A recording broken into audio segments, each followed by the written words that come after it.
A graça e a paz a todos os nossos irmãos. No livro de Apocalipse, capítulo 19, o versículo de número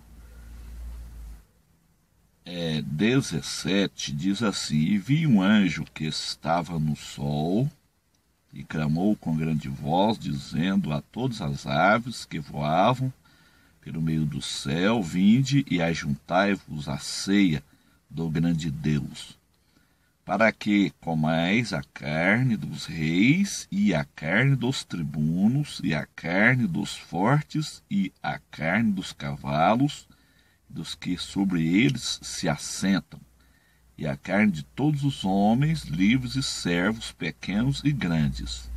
E vi a besta e os reis da terra e os seus exércitos reunidos para fazerem guerra àquele que estava assentado sobre o cavalo e o seu cavaleiro. Versículo 20, condenação da besta e do falso profeta. E a besta foi presa, e com ela o falso profeta, que diante dela fizera os sinais, com que enganou os que receberam o sinal da besta e adoraram a sua imagem. Estes dois foram lançados vivos no lago de fogo que arde com enxofre.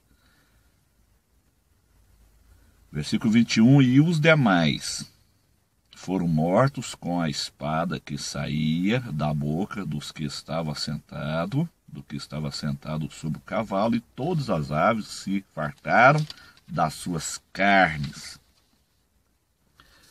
Meus prezados irmãos, meus prezados amigos, Apocalipse, capítulo 19, mostra então a parousia, ou seja, a segunda vinda em Jerusalém.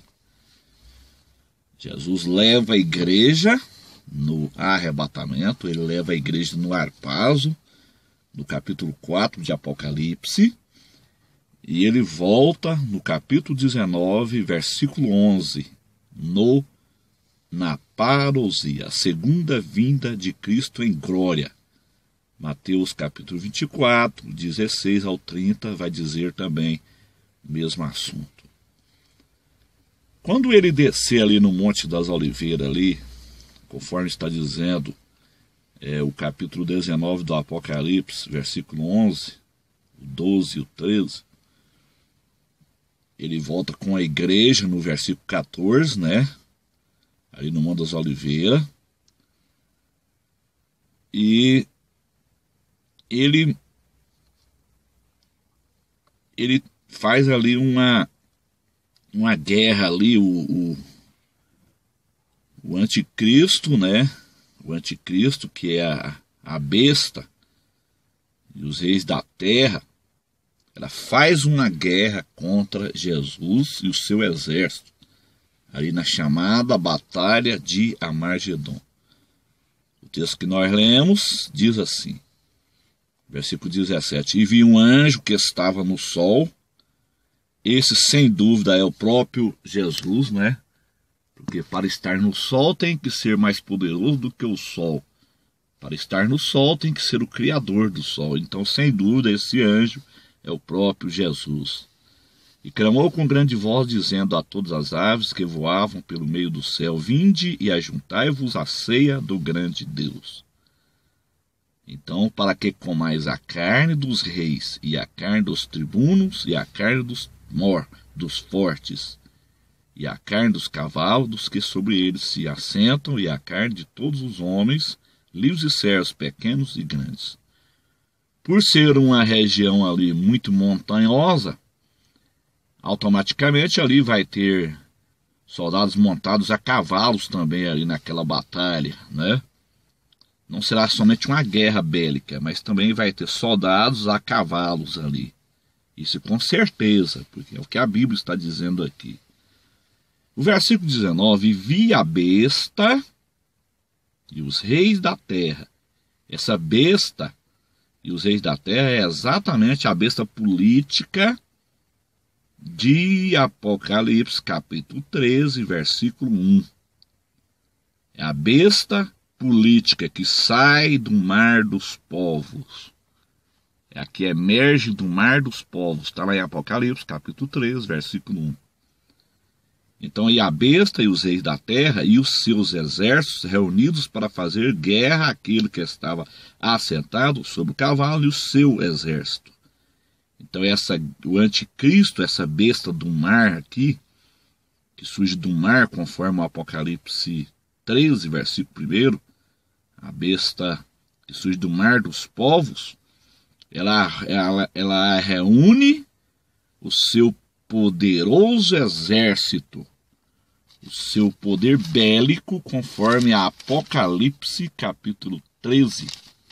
Essa besta ela tem um poder bélico muito poderoso, conforme a Apocalipse 13, versículo de número 4. Quem é semelhante à besta, quem poderá guerrear contra ela?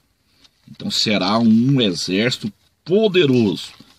O anticristo vai estar armado até os dentes aqui para guerrear contra Jesus e os seus santos. E a besta, os reis da terra, os seus exércitos, reunidos para fazerem guerra àquele que estava assentado sobre o cavalo e ao seu exército. Então o anticristo, a besta do mar, que é uma pessoa, a besta do mar, né, que é uma pessoa, ela faz guerra contra Cristo e o seu exército.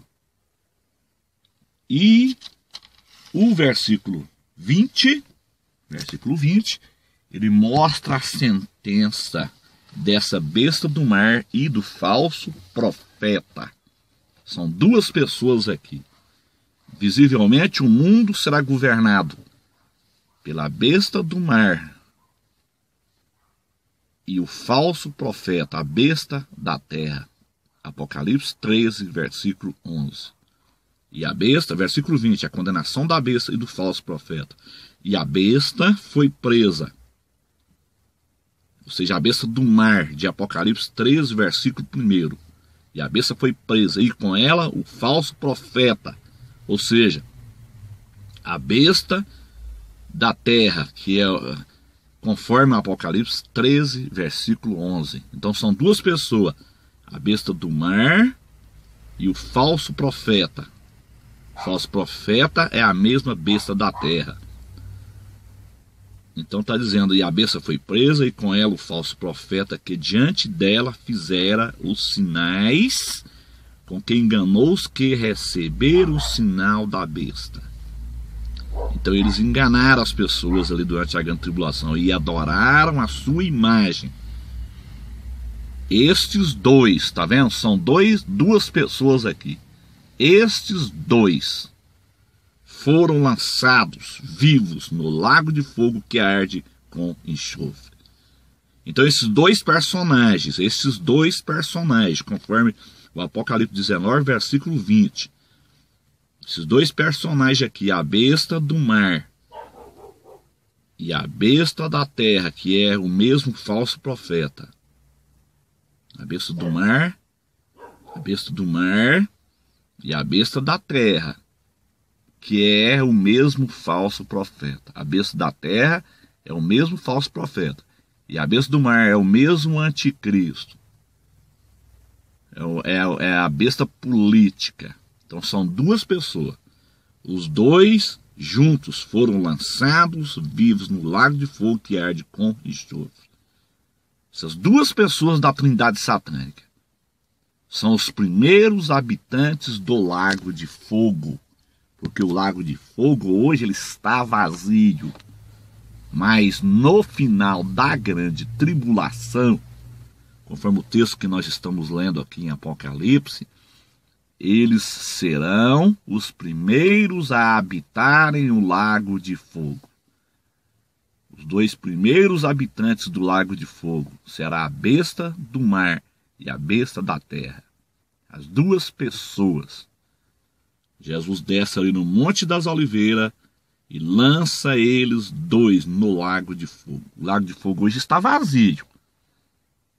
Então, no final da grande tribulação, eles serão os primeiros a serem lançados no lago de fogo. A hermenêutica bíblica, ela se interpreta. Ela se interpreta. Apocalipse 19, né, tá falando sobre isso, e também lá em 2 Tessalonicenses também, né? 2 Tessalonicenses, capítulo 2. Vamos para lá. Versículo 8. E então será revelado o iníquo a quem o Senhor desfará pelo assopro da sua boca. Então aqui está falando da segunda vinda em Apocalipse 19. O Senhor desfará pelo assopro da sua boca. Então será revelado o iníquo, quem? O anticristo. Será revelado o iníquo, o anticristo, a quem o Senhor desfará pelo assopro da sua boca. Isso aqui é a segunda vinda, isso aqui é a parousia em Jerusalém. Então são os 2 primeiros habitantes do lago de fogo. A besta do mar, de Apocalipse 13, versículo 1. E a besta da terra, Apocalipse 13, versículo 11. E os demais sobreviventes, no versículo 21, e os demais foram mortos com a espada que saía da boca do que estava assentado sobre o cavalo, e todas as aves se fartaram das suas carnes. Ou seja, a condenação dos reis e dos exércitos ímpios, que fizeram motim para destruir Jesus e o seu exército. Ou seja, todos os ímpios que tiverem a marca da besta no final da grande tribulação serão mortos com a espada. Eles vão morrerem, porque eles não entrarão no milênio. O milênio só vai entrar os santos. Somente os crentes lavados e remidos no sangue do Cordeiro, os judeus, Israel convertido, e os crentes que morreram na grande tribulação, que vão recitar Apocalipse 20, versículo 4. Então aqui encerra essa fase, a besta do mar e a besta da terra foram lançados aqui no lago de fogo. Aqui está dizendo esses dois, são 2 personagens aqui, meus irmãos. Esses 2 foram lançados no lago de fogo. Então, no momento que eles é lançado no lago de fogo, Jesus então ele vai e prende o dragão. E vi descer do céu um anjo que tinha a chave do abismo e tinha uma grande cadeia na sua mão. Ele prendeu o dragão. Quem é o dragão? Quem é o dragão? O dragão é Satanás. A Bíblia se interpreta. Essa é a regra de hermenêutica. Ele prendeu o dragão, a antiga serpente. Onde que está a interpretação? Você vai encontrar dentro do próprio livro, Apocalipse, capítulo 12, versículo de número 7. E houve batalha no céu, Miguel e os seus anjos batalhavam contra o dragão. Batalhava o dragão e os seus anjos. Então, e viu-se outro sinal no céu, e eis que era um grande dragão vermelho. Apocalipse 12, versículo 3. Quem é o grande dragão? Apocalipse 12, 13. O grande dragão vermelho, Satanás. Versículo 7 dá a interpretação. O grande dragão vermelho de Apocalipse 12, versículo 3 é Satanás. Versículo 7 dá a interpretação. E Apocalipse 20 também dá a interpretação. Ele prendeu o dragão, a antiga serpente. Ou seja, uma referência ao jardim do Éden, que é o diabo. Diabo significa acusador. Diabo quer dizer acusador. Aonde que está a interpretação? Diabo quer dizer acusador, meus irmãos. A interpretação está em Apocalipse 12, versículo 10. Já o acusador de nossos irmãos é derrubado. Ou seja, diabo significa acusador. Satanás quer dizer adversário. É a mesma pessoa. A antiga serpente. A antiga serpente é uma referência ao jardim do Éden. Diabo significa acusador. Satanás é adversário. E amarrou por 1000 anos. Então agora ele fica preso. O dragão fica preso. Ele é a trindade, olha aqui, vocês vão observar aqui, a trindade. A besta do mar, e a besta da terra, ou seja, os dois são lançados no lago de fogo, no versículo 20, no final da grande tribulação. Mas Jesus ele tem que prender o dragão para iniciar o milênio. Então o dragão agora é a única pessoa agora livre. Ele é preso durante 1000 anos. Apocalipse 20, versículo 2.